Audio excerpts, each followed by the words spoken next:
너무나 많은 교단들이 있는데 어떻게 다 살펴볼 수는 없겠죠. 그러나 대표적으로 우리에게 흔한 교단들, 그 교단들이 또 무엇을 강조하고 또 어떻게 태동되었고 하는 그런 부분들에 대해서 간단히 살펴보도록 하겠습니다. 우리가 이제 역사 구분할 때 예수 그리스도께서 탄생하시고 예수 그리스도의 탄생이다 이렇게 이제 적겠습니다. 그리고 나서 이제 초대교회 시대, 고대라고도 하죠. 고대교회 시대가 AD 476년에 소로마의 멸망까지 이어지게 됩니다.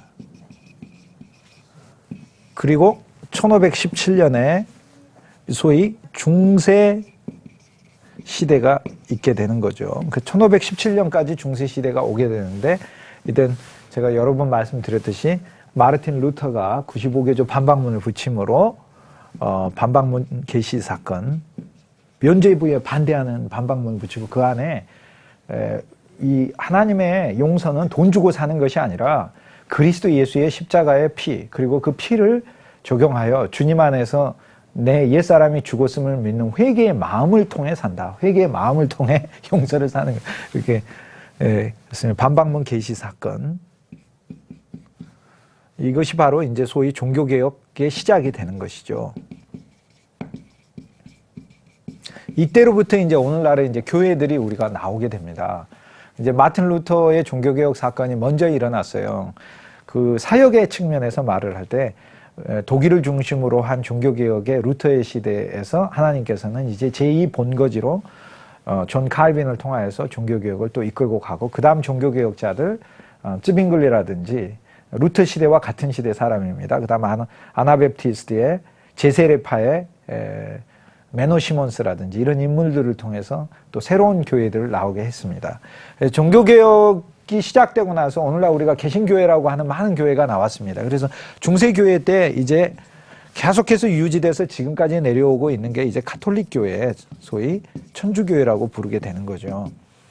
이제 카톨릭이란 말은 보편적이란 말인데 보편적이지 않습니다. 왜냐하면 로마 교황을 중심으로 해서 이제 통일적인 교회가 돼버렸죠. 그러니까 보편적이라는 말 뜻에 사실상 이게 그 본래적으로 좀 반대되는 그런 성향으로 왔다 이렇게 얘기할 수 있습니다. 우리가 종교개혁이 시작이 되고 이제 많은 교회들이 나오게 되는데, 이 교회들이 우리가 종교개혁 교회에서 첫째 하나 알아니까 분열한 게 있고 분열이 아닌 게 있습니다. 어떤 교단은 자생적으로 그냥 서로 어떤 지역에 있다 보니까 이렇게 교회가, 개신교회 안에서 교회가 된 것이고, 예를 들면 루터교회. 루터교회는 독일에 있으니까 루터 신앙을 따른다 해서 루터교회라 부르고, 또 칼빈의 교회는 스위스 제네바를 중심으로 해서 나왔으니까 거기는 칼빈의 개혁교회다 이렇게 부르게 되는 겁니다. 또 이 개혁교회를 중심으로 해서 스코틀랜드나 화란에 가서는 이제 교회 체제를 중심으로 해서 우리가 장로교회라는 이름을 갖게 된 거죠. 그러니까 루터파하고 칼빈파가 분열한 게 아니고, 루터파는 루터파대로, 칼빈파는 칼빈파대로 어떤 지역이 다르기 때문에, 한쪽은 독일이고 칼빈은 프랑스를 통해 가지고 스위스에 와서 종교개혁 운동을 이렇게, 이 종교개혁 운동은 스코틀랜드와 네덜란드와 그리고 신대륙, 영국까지 이렇게 확장되었으니까 그건 지역에 따라서 이렇게 가는 것이죠. 또 루터의 종교개혁은 북구로 가서 노르웨이, 스웨덴, 핀란드, 덴마크 이렇게 퍼졌기 때문에 이건 분열이라고 이야기할 수 없고, 개신교 내에서 이런 신앙의 그룹들이 이렇게 가는 것이 되죠. 우리가 분열이라고 부를 때는 이렇게 상이하게 문화적, 지리적, 인종적 배경을 가지고 있는 교회들이 그리스도 안에서 교통과 교제와 친교를 하지 않을 때 분열이라고 부르는 거죠. 그러니까 교통과 교제와 친교를 해야 됩니다. 우리 신자들이요, 처음 알을 것은요, 루터파가 처음 나왔을 때도 로만 가톨릭 루터파 2단이라고 불렀고요. 심지어는 우리 종교개혁의 많은 그룹들이 2단이라고 불렀어요. 제침내 교도들도 2단이 아닌데, 제침내 교대가 나왔을 때는 심지어는 제침내 교도로 가르쳐서 루터와 칼빈조차도 그들을 2단이라고 불렀어요. 오늘날 우리들이 어떤 2단, 명백한 2단들이 있잖아요. 명백한 2단들을 제외하고는 사실상 어느 그룹들을 2단이라고 막 부르고, 함부로 부르고 하는 것에 있어서는 주의해야 합니다. 왜냐하면은 신앙에 있어서, 역사신학자로서 제가 정말 말씀드릴 수 있는 것은 모든 사람들이 어느 정도의 약간의 이단성은 다 가지고 있기 때문에 그래요. 하나님의 은혜 아래서 우리가 어떤 사람이 모든 신앙과 교리에 있어서 100% 온전하고 완벽할 수 있습니다. 누가 온 우주에 그런 사람이 누가 있으면 그리스도 예수 외에는 없어요. 어떤 신앙에 있어서든지 약점이 있고 편견이 있고 편협이 있고 부분적으로 연약함이 있습니다. 그런데 그런 면에서 명백히 노골적으로 그리스도 예수의 구속의 사건, 구원의 사건, 그리고 교리적으로 우리가 기둥으로 세워놓고 있는 그런 부분들에 대해서 부인하지 않는 한 함부로 그리스도 안에 있는 형제와 형제들을 서로 잘못된 이들로 손가락질하는 것은 그것은 오히려 옳지 않습니다. 사랑으로 역사하는 믿음만이 진짜 믿음입니다. 사랑이 최고의 믿음입니다. 사랑은 허다한 허물도 덮는데, 허다한 죄도 덮는데요. 그래서 진짜 사랑을 많이 하는 교회와 진짜 사랑을 많이 하는 성도가 사실 참 신앙인 거죠. 그래서 이제 교통과 교제를 늘 교회들 간에는 해야 된다. 이걸 말씀드리고 싶습니다. 루터파 교회가 이제 처음 시작한 교회입니다. 루터파 교회.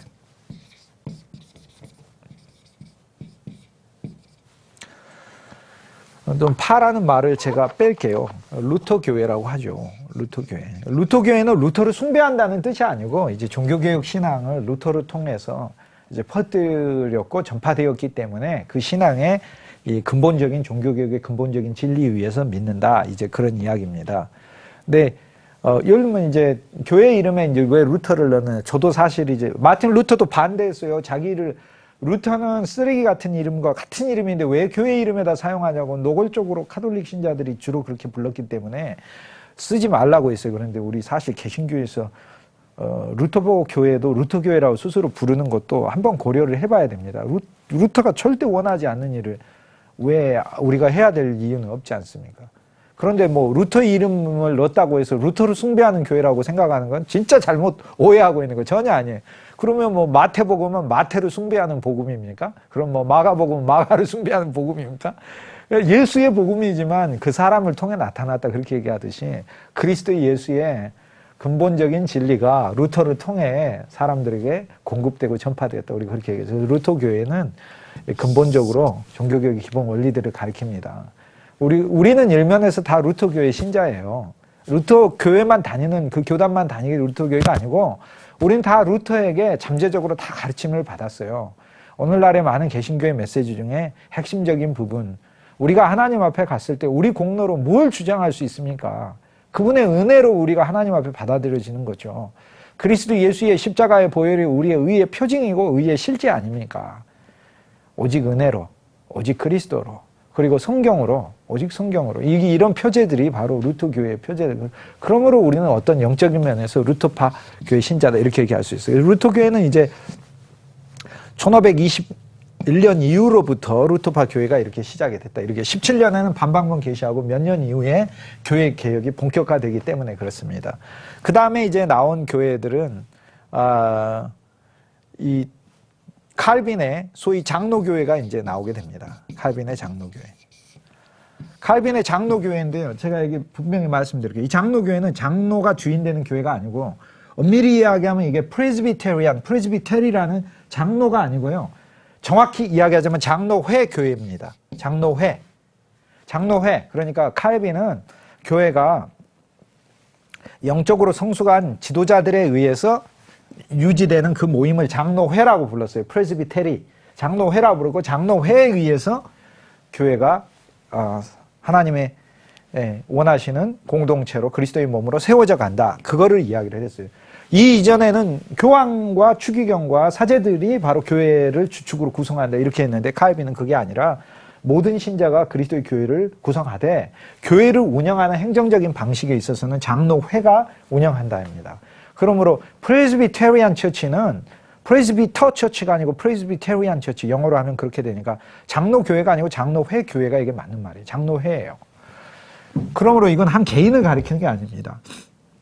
우리는 이제 우리는 일면에서 장로교회 신자, 저는 뭐 실제적으로도 장로교회로 출석한 적도 있습니다. 그런데 그런 면에서 장로교회 신자라는 뜻이 아니라고요. 우리는 그 칼빈의 기독교 강요에 들어있는 칼빈의 기독교 강요는 장로교회의 신앙만 형성했을 뿐만 아니라 모든 기독교 신앙에 있어서 핵심적인 기둥들을 제시하고 있습니다.